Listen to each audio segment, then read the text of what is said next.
మన జేఎన్జీ హౌసింగ్ సొసైటీకి సంబంధించి మీకు అంతా తెలుసు 20 సంవత్సరాల అంటే దాదాపు 18 సంవత్సరాల పోరాటం. ఎన్నో మలుపులు తిరిగి మళ్ళీ మనం ఎక్కడ స్టార్ట్ చేసామో అక్కడే చిన్నపడ్డాం.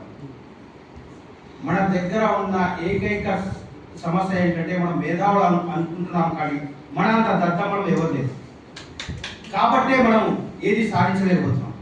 రిక్షా కార్మికులు, ఇంకా ఇతర కార్మికులు, లేబరు, అన్ఎడ్యుకేటెడ్ ఎంతోమంది స్థలాలు సాధించారు. కానీ మన దద్దమ్మల విషయం గత 18 ఏళ్ళుగా మన చీఫ్ ఎగ్జిక్యూటివ్గా ఉన్న వంశీ శ్రీనివాస్ మంచిగా గుర్తించాడు మన నాడి.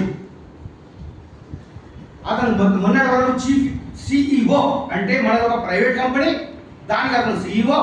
అతను ఇష్టారాజ్యం, మనం ఒక ఎంప్లాయీస్ వాళ్ళని ఇష్టం వచ్చినవాడు ఉంచుతా, ఇష్టం వచ్చిన తీసేస్తా అని బెదిరించాడు. టీమ్ జేఎన్జే ఆధ్వర్యంలో మేము కొంతమంది రమణారావు గారి నాయకత్వంలో చేసిన పోరాట ఫలితంగా కొంతవరకైనా మన జేఎన్జేలో ప్రజాస్వామ్యం ఏర్పడింది. అది కూడా పూర్తి స్థాయిలో ఏర్పడలేదు.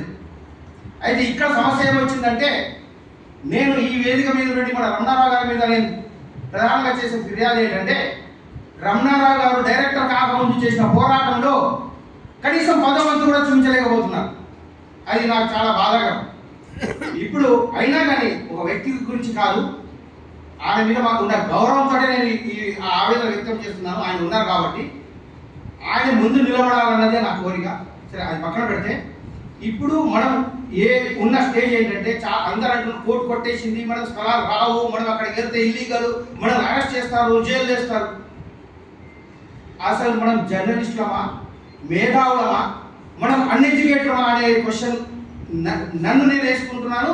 ఈ సొసైటీలో ఉన్న సభ్యులకు కూడా వేస్తున్నాను. మన జస్టిస్ రమణ గారు అంతకుముందు మధ్యంతర ఉత్తర్వులు వచ్చింది, మీరు డెవలప్మెంట్ చేసుకోమని. మన వంశీ శ్రీనివాస్ దాన్ని చేసుకోలేదు. కారణం ఎవరు? మనమే. వంశీ శ్రీనివాస్ ఇష్టం వచ్చినట్టు ఇంట్లో పడుకున్నాడు.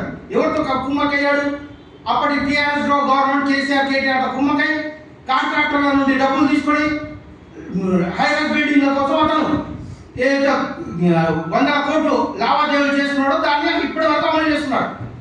అమలు చేసే అవకాశం ఇస్తున్నది మన జర్నలిస్టులు. 1000 మంది 1100 మంది ఉన్నాం అని అంటున్నాం, కానీ ఒక 10 మంది కూడా అతనికి వ్యతిరేకంగా నిలబడి గట్టిగా ఫైట్ చేసే దమ్ములు ఇవ్వట్లేదు.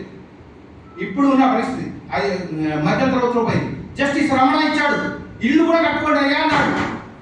దానికి మన ఆ వంశీ అండ్ టీం వాళ్ళ అనుచరులు ఇప్పుడు వాళ్ళు ఏమన్నారు? వేలానికి సుప్రీంకోర్టు తీర్పులు ఉన్నాయా? అది అమలు చేయాల్సిన అవసరం ఏముంది గవర్నమెంట్కు, సీఎంకు? ఏం చేసుకుంటారు సీఎం? సుప్రీంకోర్టు తీర్పు అమలు చేయకుండా సరే, ఇప్పుడు ఖన్నా తీర్పు అమలు మనం వ్యతిరేకంగా వచ్చింది అన్నాడు. మరి ఈ సీఎం అమలు చేయాల్సిన అవసరం ఏముంది? ఇప్పుడు ఎవరు నోరు పట్టలేదండి.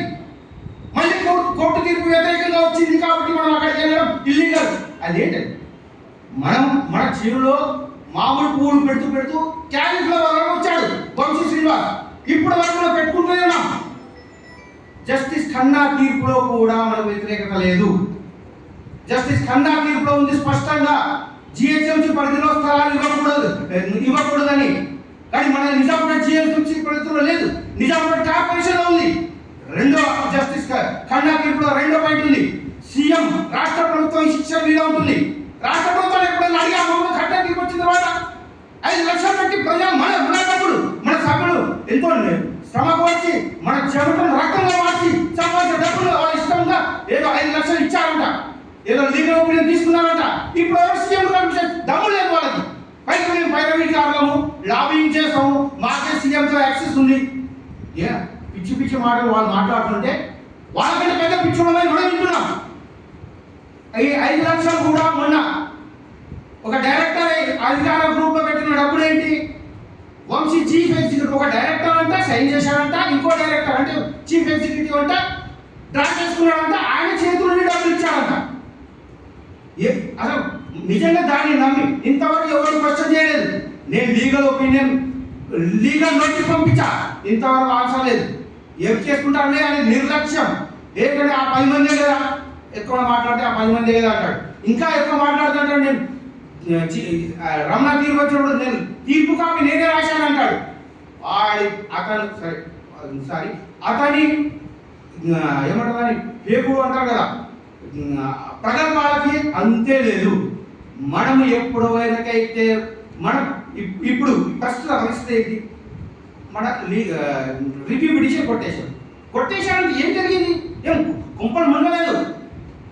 మీరు దాన్ని మళ్ళీ చేసుకోకండి, అంటే అప్పీల్ చేసుకోవాల్సిన అవసరం లేదు. అది కూడా మనం ఐఏఎస్ ఆఫీసర్లు ఎమ్మెల్యేలతో కలిసిపోయినందుకే కొట్టేశారు. వాళ్ళు ప్రివిలేజ్లో ఉన్నారు, మీరు ప్రివిలేజ్ అని ఆ విధంగా డివిజన్ కాకుండా పక్కన పెట్టేసి సీఎంతో లాబింగ్ చేసుకోండి అన్నాడు. అది జస్టిస్ ఖన్నా తీర్పును అమలు చేసుకోండి అన్నాడు. సీఎంతో లాబింగ్ చేసుకోవడం ఈ కమిటీకి చేతన కాదు. నేను ఈ వేదిక మీద చెప్తున్నాను, ఫస్ట్ ఈ కమిటీని తొలగిస్తున్నట్టు మనం తీర్మానం చేయాలి. ఒక రమణారావు గారి ఒక పెద్ద మనిషిగా రమణారావు గారి ఆధ్వర్యంలోనే ఒక 15-20 మంది లేదా 30 మందితో ఒక కమిటీ వేసుకుందాం. ఒక 5గురు లాబింగ్ చేయండి, 5గురు లీగల్ ఒపీనియన్ చూసుకోండి, 5గురు స్థలంలో దాన్ని యాక్టివిటీస్ చేయండి, 5గురు ఇంకా ఏమైనా యాక్టివిటీస్